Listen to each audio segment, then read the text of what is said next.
बिस्मिल्लाहिर्रहमानिर्रहीम। इसमें reactions of alcohols हम लास्ट टाइम डिस्कस कर रहे थे। तो उसमें हमने बात की थी कि अल्कोहल जो है दो तरह के रिएक्शन शो करते हैं। एक वो जिसमें कार्बन और ऑक्सीजन का बॉन्ड ब्रेक होता है और एक वो जिसमें ऑक्सीजन और हाइड्रोजन का बॉन्ड ब्रेक होता है। और दूसरा पॉइंट ये था कि जब भी कोई न्यूक्लियोफाइल सिलेक्शन हो तो फिर कार्बन ऑक्सीजन का बॉन्ड टूटता है और उसका ऑर्डर ये होता है कि टर्शरी, फिर सेकेंडरी और फिर प्राइमरी। और जब इलेक्ट्रोफाइल सिलेक्शन होता है तो फिर O और H का बॉन्ड टूटता है और उसमें ऑर्डर इसका उल्टा है कि मेथनॉल है, फिर प्राइमरी, फिर सेकेंडरी और फिर टर्शियरी अल्कोहल्स। दो हमने शॉर्ट क्वेश्चन बनाए थे कि एक रिएक्शन विद CO बॉन्ड हो और एक reaction involving the cleavage of OH bond. अच्छा, इसमें आपने देखा कि इसके स्मार्ट सिलेबस में इस टॉपिक्स को निकले हुए इसके?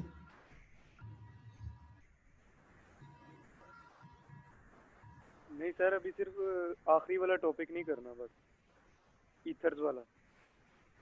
अल्कोहल और फिनोल सारे हैं?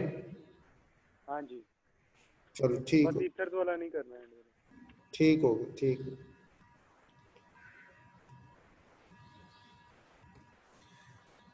अच्छा, some other reactions of alcohols में फर्स्ट हमारे पास है ऑक्सीडेशन रिएक्शन जो होते हैं ना अल्कोहल के। इसमें एक तो आपका शॉर्ट क्वेश्चन जो है ये आता है पास पेपर में इसी तरह, write the reactions of primary, secondary and tertiary alcohol with oxygen, या discuss the oxidation of primary, secondary and tertiary alcohols. तो ये प्राइमरी अल्कोहल की ऑक्सीडेशन है, सेकेंड वाला सेकेंडरी अल्कोहल है और थर्ड वाला टर्शियरी अल्कोहल है। एक तो ये तीनों के रिएक्शन शॉर्ट क्वेश्चन में हो गए।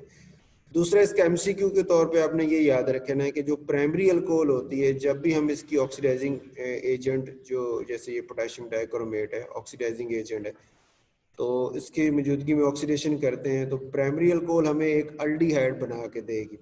जैसे ये दो अल्कोहल वाली प्राइमरी अल्कोहल है तो हमारे पास दो कार्बन वाला प्राइमरी अल्कोहल है, तो दो कार्बन वाली ही अल्डिहाइड हमें मिल जाती। तो एमसीक्यू में ये सवाल आता है कि जी oxidation of primary alcohol gives, कि प्राइमरी अल्कोहल की ऑक्सीडेशन करें तो हमें क्या मिलेगा, तो उसके आंसर में हम लिखते हैं कि हमें अल्डिहाइड मिलता है। जो सेकेंडरी अल्कोहल होता है, जैसे ये सेकेंडरी कार्बन है ना कि दो से जुड़ी हुई है और इसका जो OH ग्रुप से अल्कोहल बना हुआ है, तो ये सेकेंडरी अल्कोहल हो गया। इसकी ऑक्सीडेशन करेंगे ऑक्सीडाइजिंग एजेंट की मौजूदगी में तो ये हमारे पास कीटोन बना के देता है। यानी वो COH जो है ना, मतलब ओवरऑल रिएक्शन यही हो रहा है ना कि यहाँ पे जो CO था वो C डबल बॉन्ड O में कन्वर्ट हो गया। एक हाइड्रोजन ऑक्सीजन से हट गई है, एक हाइड्रोजन कार्बन से हट गई है, तो दोनों मिलके इस ऑक्सीजन से वाटर बना देती हैं। इसी तरह यहाँ पे भी एक हाइड्रोजन इस ऑक्सीजन से हट गई, एक हाइड्रोजन इस कार्बन से हट गई, दोनों मिलके ऑक्सीजन के साथ वाटर बना दिया और कार्बन और ऑक्सीजन के दरमियान डबल बॉन्ड आ गया। यहाँ पे भी ऐसे ही हुआ था, लेकिन यहाँ चूंकि कार्बन के साथ दो हाइड्रोजन है ना, तो एक निकल गई और एक ये बच गई है। ठीक हो, तो पहला एमसीक्यू हुआ कि प्राइमरी अल्कोहल की ऑक्सीडेशन करें तो अल्डिहाइड, सेकेंडरी अल्कोहल की ऑक्सीडेशन करें तो कीटोन मिलेगी। थर्ड पॉइंट जो है कि टर्शियरी अल्कोहल की ऑक्सीडेशन नहीं होती, मतलब वो मजीद ऑक्सीडाइज नहीं हो सकते ना, क्योंकि कार्बन के देखें ना यहाँ पे 4 बाड बने हुए हैं, तो इधर C डबल बॉन्ड O कर दूं तो फिर कार्बन के तो 5 बाड हो जाएंगे, जो कि पॉसिबल नहीं है। तो हम कहते हैं कि जो आपकी टर्शियरी अल्कोहल है ये इसकी मजीद ऑक्सीडेशन नहीं हो पाती। फिर ये इसकी क्या रिएक्शन होता है जी, कि in the presence of acid dichromate they undergo elimination reaction. ये एमसीक्यू में याद रखना कि ऑक्सीडाइजिंग एजेंट ही आपने यूज किया है, लेकिन उसी ऑक्सीडाइजिंग एजेंट की मौजूदगी में प्राइमरी अल्कोहल की ऑक्सीडेशन होती है और वो अल्डिहाइड, सेकेंडरी अल्कोहल की भी ऑक्सीडेशन होती है और वो कीटोन, लेकिन जो टर्शियरी अल्कोहल है उसकी एलिमिनेशन होती है, उसका एलिमिनेशन रिएक्शन में वो जाता है। एलिमिनेशन क्या होती है कि ये OH ग्रुप और ये साथ वाली कार्बन से हाइड्रोजन निकल जाती है और दोनों के दरमियान डबल बॉन्ड बन जाता है, यानी डिहाइड्रेशन हो जाती है, रिमूवल ऑफ वाटर हो जाती है, OH और H वाटर बना के निकल जाते हैं, यहाँ दरमियान में डबल बॉन्ड आ गया। तो हमारे पास एमसीक्यू ये बना कि टर्शियरी अल्कोहल है उसकी अगर ऑक्सीडाइजिंग एजेंट सिलेक्शन करें तो ऑक्सीडेशन तो उसकी नहीं होती, बल्कि उल्टा डिहाइड्रेशन हो जाती है, एलिमिनेशन हो जाती है और अल्कीन हमें प्रोड्यूस करके देता है। ये भी एमसीक्यू में याद रखना है कि टर्शियरी अल्कोहल की ऑक्सीडाइजिंग एजेंट सिलेक्शन करें तो हमें अल्कीन मिलती है। सेकेंड है जी डिहाइड्रेशन। डिहाइड्रेशन आप कहते हैं रिमूवल ऑफ वाटर को डिहाइड्रेशन। तो अल्कोहल है, एथेनॉल है, उसको आप डिहाइड्रेशन करें। अब डिहाइड्रेटिंग एजेंट आपको याद होगा, पीछे भी हमने डिस्कस किया था कि जो कंसंट्रेटेड एसिड्स होती हैं या बेसिस होती हैं, ये डिहाइड्रेटिंग एजेंट के तौर पे एक्ट कर रही होती हैं, तो डिहाइड्रेशन शो कर सकती है। तो यहाँ पे हमने यूज़ किया कंसंट्रेटेड सल्फ्यूरिक एसिड। और अगर इस एथेनॉल को आप 180 डिग्री सी टेम्परेचर दें, तो यहाँ तो ज़रा रिएक्शन क्लियर नहीं है, एक सेकंड में ना वो नोट्स में से भी ओपन कर लेते हैं।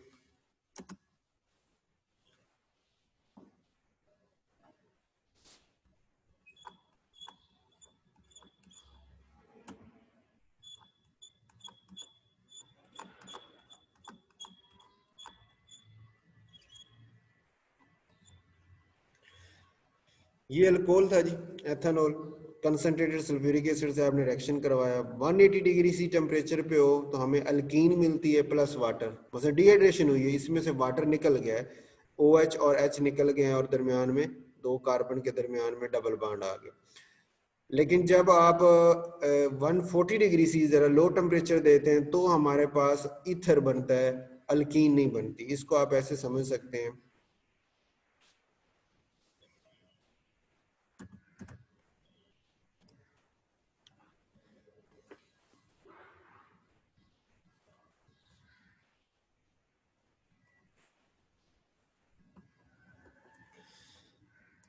जैसे ये देखें ना, ये आपके पास था CH3 थी, CH2 था और उसके साथ ये OH था, अल्कोहल था। तो ये OH गया और यहाँ से एक हाइड्रोजन गई, इसको मैं ऐसे शो कर लेते हैं, ये OH के साथ है और यहाँ पे ये एक आपके कार्बन यहाँ हाइड्रोजन यहाँ, ठीक हो गया। CH3 था ना अल्कोहल, तो इसमें से आपकी जो एलिमिनेशन हुई और उसकी वजह से ये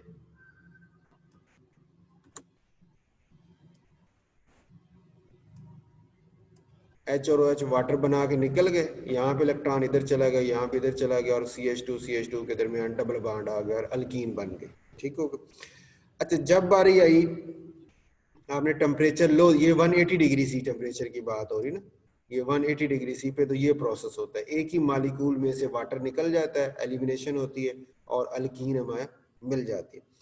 लेकिन जब ये याद रखना, ये MCQ साथ इसमें मार्क कर लें कि ये एथेनॉल को जब कंसंट्रेटेड सल्फ्यूरिक एसिड से 180 डिग्री सी पे रिएक्शन करवाते हैं, हीट करते हैं, तो एलिमिनेशन होती है। रिएक्शन का क्या नाम है? एलिमिनेशन। एलिमिनेशन या डिहाइड्रेशन। डिहाइड्रेशन होती है या एलिमिनेशन रिएक्शन होता है कि वाटर एलिमिनेट हो जाता है, वाटर निकल जाता है और हमें अल्कीन मिलती है। अच्छा, जब बात होती है 140 डिग्री सी पे, तो दो मालिकूल में से वाटर निकलता है और फिर ईथर जो है वो बन जाता है। ये कैसे बनेगा? अगर आप इसको ऐसे देखें कि ये आपके पास है एक एथेनॉल का मालिकूल, ठीक होगा, इसको मैं अलग अलग शो कर, इसी तरह ये दूसरा एथेनॉल हो गया,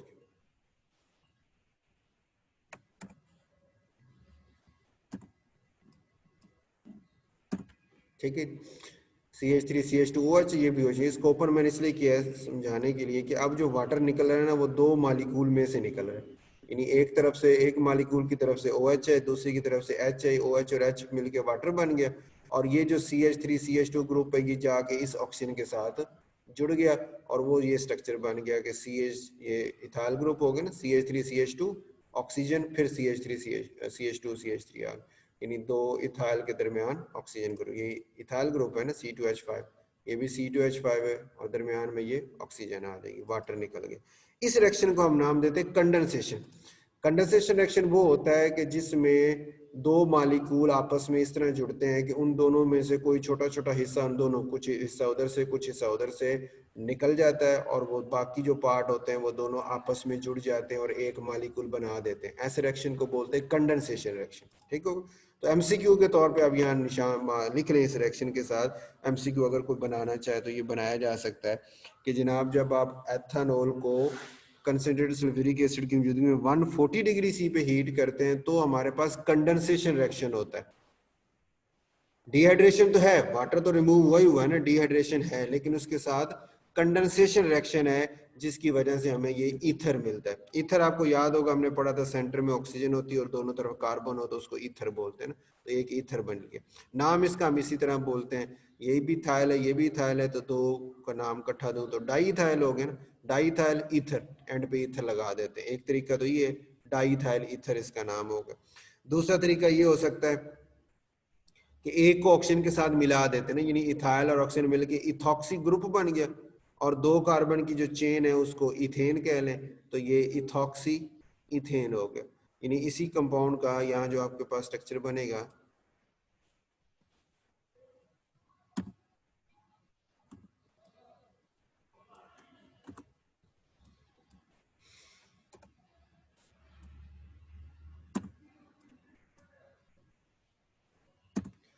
ये जो आपका कंपाउंड है इसका नाम एक तो ये हो गया डाई इथाइल ईथर, ठीक हो गया। और दूसरा नाम हम दे देते हैं कि ये अगर आपकी पेरेंट चेन बना ले ना एक को, जैसे ये पेरेंट चेन हो, तो ये वाला उसके ऊपर पूरा सब्स्टिट्यूएंट लगा हुआ है। अब इथाइल ग्रुप ऑक्सीजन के साथ जुड़े तो इसका नाम होगा इथॉक्सी, ये इथॉक्सी सब्स्टिट्यूएंट है। इथॉक्सी ग्रुप इथेन, इथेन जो पेरेंट चेन इथेन है उसके ऊपर अटैच है, तो नाम उसी हिसाब से इसका नाम हम दे देते हैं इथॉक्सी सब्स्टिट्यूएंट हो गया। पोजीशन बताने की जरूरत नहीं है क्योंकि यहाँ जुड़ जाए या यहाँ जुड़ जाए एक ही बात है, वो एक ही पोजीशन है, तो नाम भी मेंशन करें, ठीक। इथॉक्सी और इथेन पेरेंट चेन का नाम, जिसका नाम डाइथाइल ईथर भी हो सकता है और इथॉक्सी इथेन भी हो सकती है, ठीक होगा। ये आपकी एक्सरसाइज का भी सवाल है, उसमें ये discuss the reaction dehydration of alcohol in the presence of concentrated sulphuric acid at different temperatures. तो हम ये दोनों रिएक्शन लिख देते हैं, ये पास पेपर में सवाल आया हुआ। उसके बाद है जी reaction with phosphorus halides PCl3 और PCl5 है। ये रिएक्शन आपने वैसे अल्काइल हैलाइड की प्रेपरेशन में ना हमने ये डिस्कस किया था, यहाँ से देख लेते हैं, ये रिएक्शन वहाँ क्लियर नहीं है। ये कि अल्कोहल जो है इसको PCl3 से रिएक्शन करवाएं तो अल्काइल हैलाइड बना था और H3PO3 था, और जब इसको PCl5 से कराया था तो अल्काइल हैलाइड था प्लस POCl3 था प्लस HCl था। ये दोनों रिएक्शन हमने अल्काइल हैलाइड की प्रेपरेशन में भी डिस्कस किए थे, वो यहाँ पे आ जाते हैं। ये अलग से शॉर्ट क्वेश्चन हो सकते हैं, इंपॉर्टेंट बहरहाल ये नहीं है। ये डिहाइड्रेशन वाला शॉर्ट क्वेश्चन मैंने आपको बताया एक्सरसाइज में, पास पेपर में भी आया हुआ है, ये इंपॉर्टेंट। उसके बाद है जी distinction between primary secondary and tertiary alcohol के, प्राइमरी सेकेंडरी और टर्शियरी अल्कोहल्स में हमने अगर फर्क करना हो, डिफरेंशिएट करना हो, तो कैसे करेंगे। ये शॉर्ट क्वेश्चन बनता है और इंपॉर्टेंट शॉर्ट बनता है आपका, इस लिहाज से कि इसको लुकास टेस्ट भी कहते हैं, जैसे हमने पीछे ना रिएक्शन पढ़ा था, अभी यहाँ पे भी, या पीछे अल्काइलाइड की प्रेपरेशन में भी आया था, यहाँ पे भी ये रिएक्शन है ना HCl के साथ जिंक क्लोराइड की मौजूदगी में करें तो अल्काइलाइड और वाटर बनता है। इसी रीजन को हम नाम देते हैं, ये HCl और ZnCl2 को लुकास रीजन, और इस टेस्ट को लुकास टेस्ट कहते हैं, ठीक हो गया। अच्छा, अब इस टेस्ट को, इन रीजन को कैसे यूज करते हैं प्राइमरी सेकेंडरी और टर्शियरी अल्कोहल में फर्क करने के लिए। तो शॉर्ट क्वेश्चन आता है, how will you differentiate between primary secondary and tertiary alcohol by Lucas test, या सिंपल कह दे कैसे डिफरेंशिएट करेंगे, हम फिर खुद ही बता देंगे जी कि लुकास टेस्ट को यूज करते हैं। उसके लिए लुकास रीजेंट क्या है, कंसंट्रेटेड HCl और Z एनहाइड्रस जिंक क्लोराइड जो है ये आपका लुकास रीजेंट है, इसको यूज करते हैं। होता है ये रिएक्शन आपका ये होता है कि ये जो अल्काइल हैलाइड है ये जब उसके साथ रिएक्शन करते हैं, ये HCl और जिंक क्लोराइड हीट के साथ रिएक्शन करते हैं, प्राइमरी अल्कोहल है, सेकेंडरी है और ये टर्शियरी, तीनों रिएक्शन करते हैं और तीनों अल्काइल हैलाइड बना देते हैं। लेकिन फर्क ये है कि जो प्राइमरी अल्कोहल है वो हीट करने पे रिएक्शन करती है, हीट किए बगैर वो रिएक्शन शो नहीं करती, और जो सेकेंडरी अल्कोहल है वो 5 से 10 मिनट में रिएक्शन कर जाती है, हमें हीट करने की जरूरत नहीं है। लेकिन जो टर्शियरी अल्कोहल है वो फौरन रिएक्शन कर जाती है, वो कुछ भी टाइम नहीं लेती, रिएक्शन उसका फास्ट है। अच्छा, अब फर्क कैसे होता है कि ये जो अल्काइल हैलाइड्स है ना ये पानी के अंदर हल नहीं होते, पानी के साथ मिक्स नहीं होते, बल्कि पानी के ऊपर आके ऑयली लेयर बना देते हैं। क्योंकि हल नहीं होते, नॉन पोलर है टाइप है, तो इस वजह से पानी के ऊपर एक लेयर बना देते हैं, ऑयली सी लेयर बना देते हैं। अब हमें कैसे पता चलता है रिएक्शन का, हमें उस ऑयली लेयर से पता चलता है कि जनाब प्राइमरी अल्कोहल होगा तो हीट करने पे ऑयली लेयर बनती है और रिएक्शन होता है, और जो सेकेंडरी अल्कोहल है वो 5 से 10 मिनट में बाद ऑयली लेयर बनाना शुरू करती है, और जो टर्शियल अल्कोहल होता है ये फौरन ही ऑयली लेयर बना देती है। तो ये ऑयली लेयर का बनने से हमें पता चल रहा होता है कि रिएक्शन कब हुआ है और कब नहीं हुआ। ठीक होगा। तो शॉर्ट क्वेश्चन हम ये बना इसमें लिखेंगे आपकी, ये कंसंट्रेटेड HCl और एनाइड्स जिंक क्लोराइड जो है ये लुकास रीजन के तौर पे इनको यूज़ करते हैं लुकास टेस्ट के अंदर। और ये फ़र्क कैसे करते हैं कि प्राइमरी अल्कोहल जो है वो हीट करने पे ऑयली लेयर बनाती है, सेकेंडरी अल्कोहल 5 से 10 मिनट में बनाती है और टर्शियरी अल्कोहल फ़ौरन बना देती है। तो तीनों में हम इजीली फ़र्क कर सकते हैं, ये MCQ के तौर पे भी याद रखना है। उसके बाद है distinction between methanol and ethanol. Very important short question है कि मेथनॉल और एथेनॉल में केमिकल रिएक्शन से डिफरेंशिएट कर दें।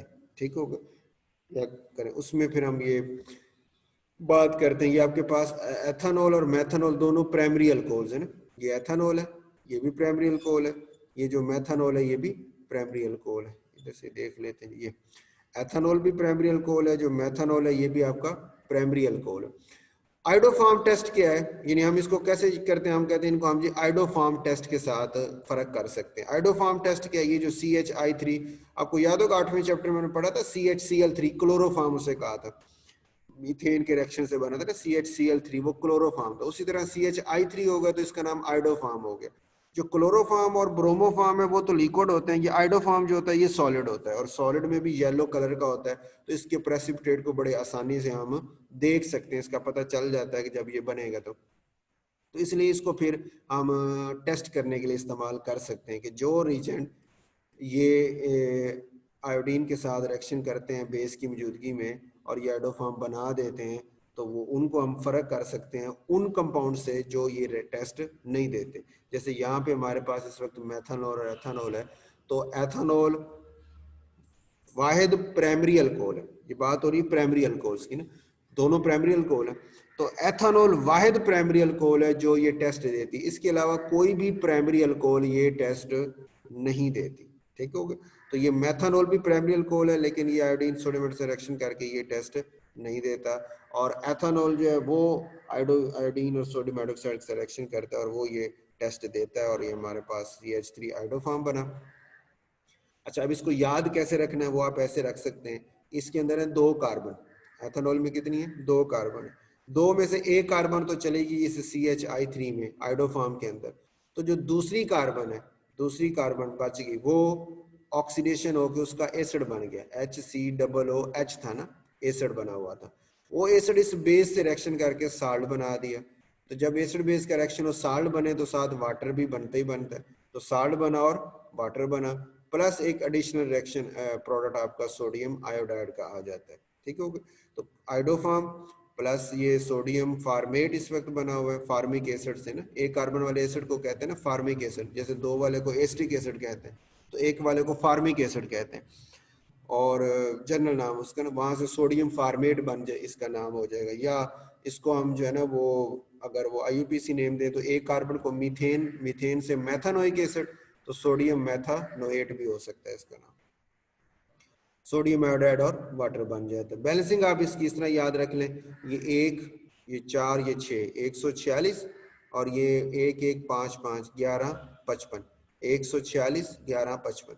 एथेनॉल है, आयोडीन से रिएक्शन करना है बेस की मौजूदगी में, आइडोफार्म बना दिया, जो कार्बन बच गई एक बची थी उसका हमने एसिड बना के साल्ट बना दिया, सोडियम आयोडाइड और वाटर, वाटर आगे इधर कर लें, सोडियम आयोडाइड इधर कर लें, कोई फर्क नहीं क्योंकि दोनों की जो बैलेंसिंग है वो सेम ही है। तो 146 11 55, इस तरह आप इसको रट्टा लगा लें। ये शॉर्ट क्वेश्चन के हवाले से इंपॉर्टेंट शॉर्ट क्वेश्चन है, आपके एक्सरसाइज में भी है और पास पेपर में कई दफ़ा ये सवाल आया हुआ। तकरीबन हर पहले या दूसरे 2 ग्रुप होते हैं ना, तो पहले ग्रुप में या दूसरे ग्रुप में हर साल आया ही होता है ये सवाल, इंपॉर्टेंट सवाल। ओके जी। उसके बाद यूजेस ऑफ अल्कोहल्स हैं, वो यहीं से मैं बता देता हूँ जी कि मेथनॉल के यूज, ये अलग से शॉर्ट क्वेश्चन हो सकता है, हमारा इंपॉर्टेंट इतने नहीं है, वो एक आधा ही आया। यूजेस ऑफ मेथनॉल क्या है जी कि ये एज ए सॉल्वेंट यूज होते हैं, एंटी फ्रीजिंग एजेंट के तौर पे यूज, जैसे आप नहीं कूलेंट डालते, गाड़ियों का जो रेडिएटर होता है उसके अंदर कूलेंट डाला जाता है, और कूलेंट इसलिए डालते हैं कि भी वो जो वाटर होता है, पानी जो है उसके अंदर वो कूलेंट जो होता है वो पानी के साथ कोई और कंपाउंड हमने मिक्स किया होता है, ज़्यादातर तो वैसे ग्लाइकोल को करते हैं, एथेनॉल को भी यूज़ किया जा सकता है। तो ये वहां पे जाके उस वाटर का बॉइलिंग पॉइंट को बढ़ा देगा, तो वो फिर इतनी जल्दी वाटर आपका एवापोरेट नहीं होगा जो कूलेंट के अंदर। तो हम कहते हैं कि ये एज ए सॉल्वेंट यूज होता है, एंटी फ्रीजिंग एजेंट हो गया गाड़ियों के रेडिएटर्स के अंदर, और as denaturing agent of ethyl alcohol. Alcohol का डी जो हमने पढ़ा नहीं तो मिथाइलेटेड सिपरेट बात की थी शॉर्ट क्वेश्चन की, कि एथेनॉल में 10% हम मेथनॉल डाल देते हैं तो उसको मिथाइलेटेड सिपरेट कहते हैं, और इसलिए करते हैं ताकि वो ड्रिंकिंग पर्पस के लिए इस्तेमाल ना हो, रिएक्शन वगैरह में जो सॉल्वेंट के तौर पे इस्तेमाल हो सके। यूजेस ऑफ एथेनॉल, एथेनॉल के यूजेस में एज ए सॉल्वेंट है, एज अ फ्यूल है, और एज अ प्रिजर्वेटिव, प्रिजर्वेटिव के तौर पे भी यूज होता है चीज़ों को प्रिजर्व करने के लिए। यूज्ड इन फार्मास्यूटिकल प्रेपरेशंस, और फार्मास्यूटिकल प्रेपरेशन मतलब ये कि जैसे अक्सर आपने दवाइयाँ, खांसी की दवाई जैसे आपने सुना कि ज़्यादा नहीं पीनी चाहिए जी, नींद आना शुरू हो जाती है, तो उमूमन ये होता है कि उसमें जो है ना वो ये अल्कोहल वगैरह उसका जो सोल्यूशंस बनाए होते हैं, क्योंकि वो ऑर्गेनिक कंपाउंड होते हैं ना, तो पानी में तो वो हल नहीं होते इतने, सस्पेंशन ही बना देते हैं, और मुकम्मल उनका सोल्यूशन जो बनता है वो नॉन पोलर सॉल्वेंट में बनना है, तो उसमें फिर एथेनॉल को थोड़ी सी अमाउंट उसकी यूज़ की जाती है, जो उनको अपने अंदर हल करके एक वो नॉर्मल सोल्यूशन बना देती है, शरबत के जो होते हैं ना आप पीते हैं जो दवाई वगैरह के तौर पर। हो गया जी, तो यूजेस तक मुकम्मल हो गया। अब इसके हम नोट्स में से इसके एक्सरसाइज के क्वेश्चन है वो देख लेते हैं। Which compound is called universal solvent, कौन से कंपाउंड को हम यूनिवर्सल सॉल्वेंट कहते हैं? यूनिवर्सल सॉल्वेंट मतलब जो हर एक को हल कर लेता है, तो वो पानी होता है, वाटर को हम बोलते हैं, तो मैक्सिमम चीजें उसमें हल हो जाती हैं। दूसरा है जी ये, विच compound show hydrogen bonding, hydrogen bonding कौन सा कंपाउंड शो करेगा जिसमें ऑक्सीजन हो और साथ ऑक्सीजन के साथ जुड़ी हाइड्रोजन भी हो।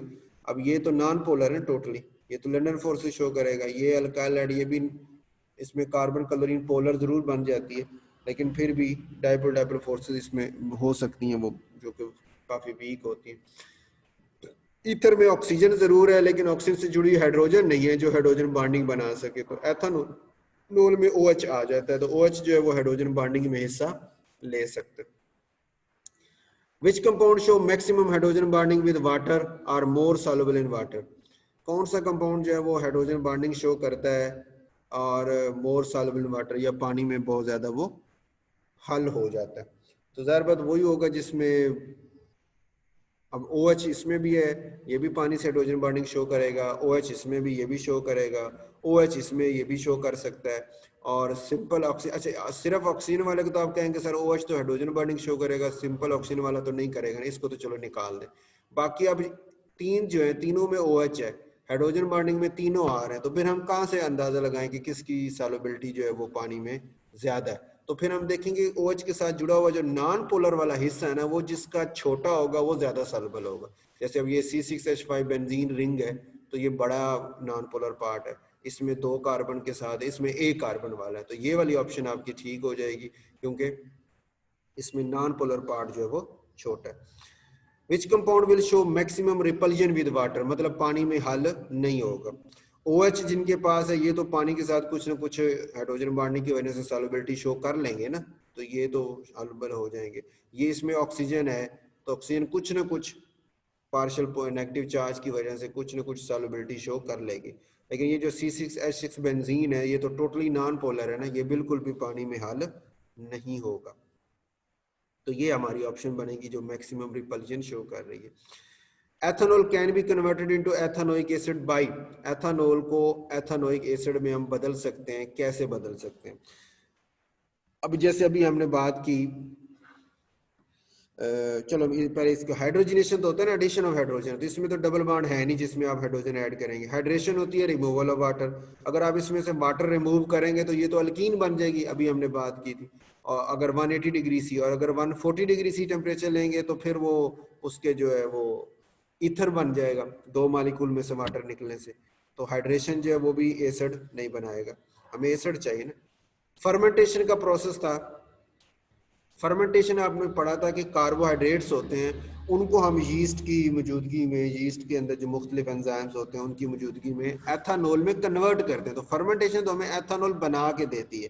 एथेनॉल को आगे मूव नहीं करवाती। तो ऑक्सीडेशन हमारी यहाँ पे ऑप्शन बनती है कि ऑक्सीडेशन क्या करती है कि अल्कोहल है ना, एथेनॉल अभी आपने पढ़ा था प्राइमरी अल्कोहल है, इसकी ऑक्सीडेशन करेंगे तो ये कार्बोक्सिलिक एसिड में चला जाएगा। इस ऑक्सीडेशन की बल्कि तरतीब ये बना लें कि जैसे अभी आपने कहा था, इधर से रिएक्शन देख लेते हैं कि ये एथेनॉल था ना ऑक्सीडेशन वाले रिएक्शन में, ये एथेनॉल की ऑक्सीडेशन की तो अल्डिहाइड बना था, ठीक हो, और अल्डिहाइड की ऑक्सीडेशन आगे हम करते हैं तो एसिड बन जाता है, ठीक हो। तो इस वजह से एथेनॉल को अगर मैंने एसिड में कन्वर्ट करना है तो उसकी ऑक्सीडेशन करनी पड़ेगी, ऑक्सीडेशन करेंगे तो अल्डिहाइड, और अल्डिहाइड की आगे ऑक्सीडेशन होगी तो एसिड में चला जाएगा। तो यहाँ पे हमारी ऑप्शन जो बनेगी वो ये सी ऑप्शन ऑक्सीडेशन वाली बन जाएगी। उसके बाद है which enzyme is not involve in the fermentation of starch, starch की फर्मेंटेशन में कौन सा एंजाइम इन्वॉल्व नहीं होता, ठीक हो गया। उसमें हमारे पास एक डायस्टेज है, जाइमेज है, यूरिएज और इन्वर्टेज है। वैसे ऑप्शन यहाँ पे यूरिएज ज्यादातर जो की बुक्स में और सारों ने टिक किया ना वो यूरिएज किया कि वो तो यूरिया के ऊपर अप्लाई होता है ना, तो यूरिएज यहाँ पे नहीं है। लेकिन असल में अगर आप देखें ना वहां पे अगर उसका स्टार्च वाला रिएक्शन देखें, चले मैं इसको ना यहाँ बुक से देख लेते हैं, ये देखें ना, तो स्टार्च में एक डायास्टेज है, एक माल्टेज है, एक जाइमेज है। तो ये आपके पास है, ये डायास्टेज है, ये जाइमेज है, ये दोनों तो निकल गए, ठीक हो गए, जो स्टार्च में फर्मेंटेशन में इस्तेमाल होते हैं। पीछे रह गए यूरिएज और इन्वर्टेज। और अगर आप यहाँ पे देखें ना तो इन्वर्टेज यूज हुआ था मोलेसिस के अंदर, स्टार्च के अंदर वो भी नहीं हुआ था, वो मोलेसिस के अंदर हुआ था। तो ऑप्शन आपकी ये भी बन सकती है, लेकिन मैं आपको यही कहूँगा आप सी को याद रखें, यूरिएज को रखें। उसकी वजह ये है कि ये तो बिल्कुल भी इसका नामो निशान माफ यीस्ट के अंदर नहीं है ना, ये तो यीस्ट के अंदर मौजूद है, तो हो सकता है किसी स्टेप पे ये भी काम कर जाता होगा किसी वक्त, लेकिन यूरिएज का तो कोई चांस नहीं है। तो इसलिए सी ऑप्शन को आप टिक करें। ज़्यादातर जो की बुक्स वगैरह जो है ना उनके ऊपर भी, उनमें भी यही सी ऑप्शन को ही टिक किया हुआ है लोगों ने। Methyl alcohol is not use, methyl alcohol को हम यूज नहीं करते सॉल्वेंट के तौर पे, एंटी फ्रीजिंग एजेंट के तौर पे, सब्स्टिट्यूट फॉर पेट्रोल, पेट्रोल की जगह पे, या डी नेचरिंग ऑफ एथेनॉल ये भी यूज होता था। एंटी फ्रीजिंग एजेंट भी अभी आपने पढ़ा, सॉल्वेंट भी पढ़ा। पेट्रोल की जगह हम मेथनॉल को यूज नहीं करते। एथाइल अल्कोहल को वो कह रहे थे कि फ्यूल के तौर पे यूज हो सकता है, लेकिन वो बहुत महंगा होता है, उसको वैसे किया नहीं जाता। तो मिथाइल अल्कोहल का तो बिल्कुल भी नहीं है कि वो सब्स्टिट्यूट के तौर पे यूज किया जा सके। Methanol can be prepared by the hydrogenation of, methanol को हम प्रिपेयर कर सकते हैं हाइड्रोजिनेशन करने के बाद। किसकी हाइड्रोजिनेशन करें तो मेथनॉल बनेगा? अच्छा ये तो एक्सरसाइज का सवाल नहीं है जी, ये तो मेरे ही बनाया हुआ या पास पेपर का होगा। चलो मैंने पढ़ लिया तो डिस्कस भी करते जाते हैं। हाइड्रोजनेशन का मतलब ये उसके अंदर जो डबल बॉन्ड या ट्रिपल बॉन्ड है वो सिंगल हो जाएगा ना, तो इसमें तो है नहीं, ठीक है। इसके अंदर है सी डबल बॉन्ड ओ और एच है ना, तो उसको सिंगल करेंगे, हाइड्रोजन ऐड करेंगे तो वो अल्कोहल बन जाएगी। लेकिन एथानॉल में उसने कहा मैथानॉल, तो मैथा इसमें दो कार्बन है ना, तो दो कार्बन से एथानॉल बनेगा। और ये वाला इसमें भी सी डबल बॉन्ड हो है, इसमें भी हाइड्रोजन ऐड करेंगे, अल्कोहल बन जाएगी एक ऑक्सीजन के साथ और एक कार्बन के साथ, और एक कार्बन वाली इसलिए ये मेथनॉल आ जाए। तो इसकी ऑप्शन हमारी ये सी बनती है।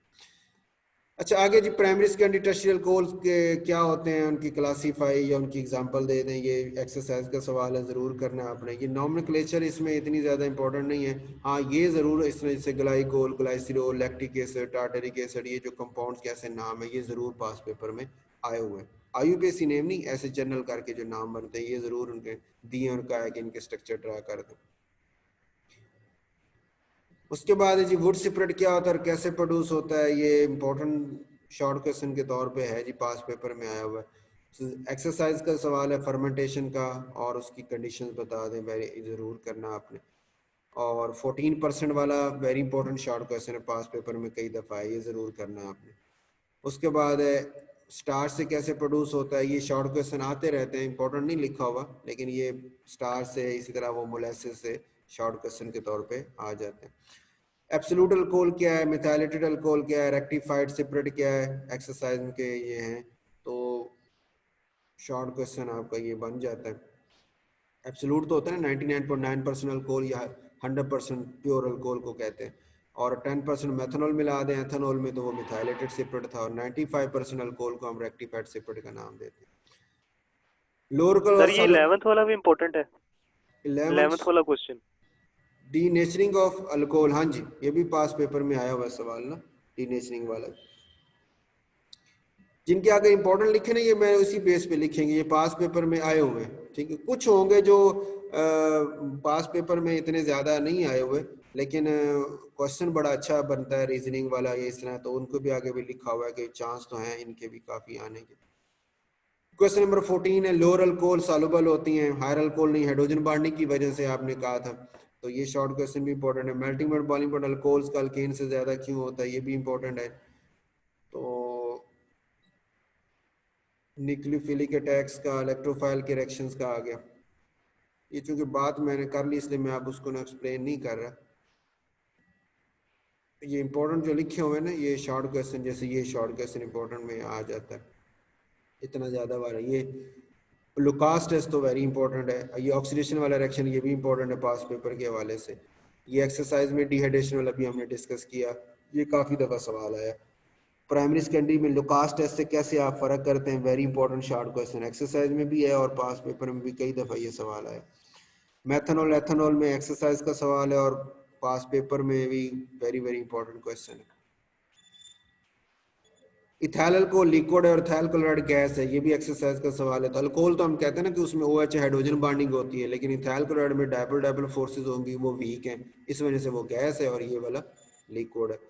एथनॉल का डाइथाइल ईथर से बॉइलिंग पॉइंट ज्यादा क्यों है, तो एथनॉल में OH आ गया, हाइड्रोजन बॉन्डिंग है।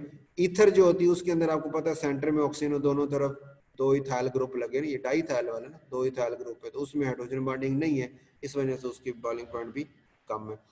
Absolute alcohol can not be prepared by fermentation, fermentation से एब्सोल्यूट अल्कोहल नहीं मिलती, वो आपने कहा था कि हमें सिर्फ 14% तक मैक्सिमम मिल सकता है, कि उसके बाद जो एंजाइम्स है वो डीनेचर हो जाते हैं। तो अगर हमने हासिल करना है एब्सोल्यूट अल्कोहल, तो फिर हम उसकी वो जो 14% वाला मिलता है उसकी फर्मेंटेशन, उसकी डिस्टिलेशन करके बार बार और डिहाइड्रेटिंग एजेंट यूज करके हम उसको कन्वर्ट कर सकते हैं। लेकिन यहाँ तो उसने सिर्फ ये पूछा ना भी नहीं किया जा सकता, क्यों नहीं किया जा सकता। यहाँ उसने उसी का रिवर्स में बना दे कि अगर हासिल करना हो तो क्या करें, तो वो फिर आपने फ्रैक्शनल डिस्टिलेशन का जिक्र कर देना। वाटर का बॉइलिंग पॉइंट एथेनॉल से ज्यादा है, क्योंकि वाटर में जो हाइड्रोजन बॉन्ड है वो नंबर ऑफ हाइड्रोजन बॉन्ड ज्यादा है, या स्ट्रॉन्ग हाइड्रोजन बॉन्डिंग है, एथेनॉल में वीक है, इस वजह से ये कम। Explain the following terms using ethanol. Oxidation की अभी हमने बात की, प्राइमरी सेकेंडरी टर्शियरी अल्कोहल वाली। ये आपका वो शॉर्ट क्वेश्चन जो अभी एक MCQ भी बना था कि एथेनॉल की ऑक्सीडेशन करें तो अल्डिहाइड, अल्डिहाइड की ऑक्सीडेशन करते हैं तो एसिड बन जाता है। डिहाइड्रेशन वाली सल्फ्यूरिक एसिड वाले रिएक्शन आप आ जाएंगे। एस्टेरिफिकेशन का आपने रिएक्शन पढ़ा था, वो जिसमें C और O का बॉन्ड जो है ना वो ब्रेक डाउन हो रहा है, उसकी ये एग्जांपल पढ़ी थी आपने, अल्कोहल और एसिड से रिएक्शन कराएं तो एस्टर बनता है। और लास्ट में जी ईथर फॉर्मेशन, ये आपका ईथर के रिएक्शंस में आएगा, विलियमसन सिंथेसिस इसको कहते हैं, कि अल्कोहल जो होता है उसको मेटल से रिएक्शन करवाते हैं तो हाइड्रोजन रिप्लेस होगी हाइड्रोजन गैस की शक्ल में, तो उसका साल्ट बन गया, और उस साल्ट को फिर अल्काइल हैलाइड से रिएक्शन करें तो NaBr साल्ट हो गया, और ये जो भी अल्काइल ग्रुप है वो ऑक्सीजन के साथ आगे जुड़ गया, तो ये एक ईथर बन जाता है। उसके बाद है जी हाउ विल यू कन्वर्ट। अब एक्सरसाइज के क्वेश्चंस आप देख लीजिएगा, आपकी वो जो उसमें है ना उसके अंदर भी दिए हुए, बल्कि बस करते हैं ये कन्वर्जन वाला फिर कल कर लेंगे, टाइम हो गया इसका भी, नेक्स्ट क्लास भी है। तो ये इसके लॉन्ग क्वेश्चन में ये जो है ना कन्वर्जन वाला ये, और फिर फिनोल वाला कल इंशाल्लाह स्टार्ट कर लेंगे।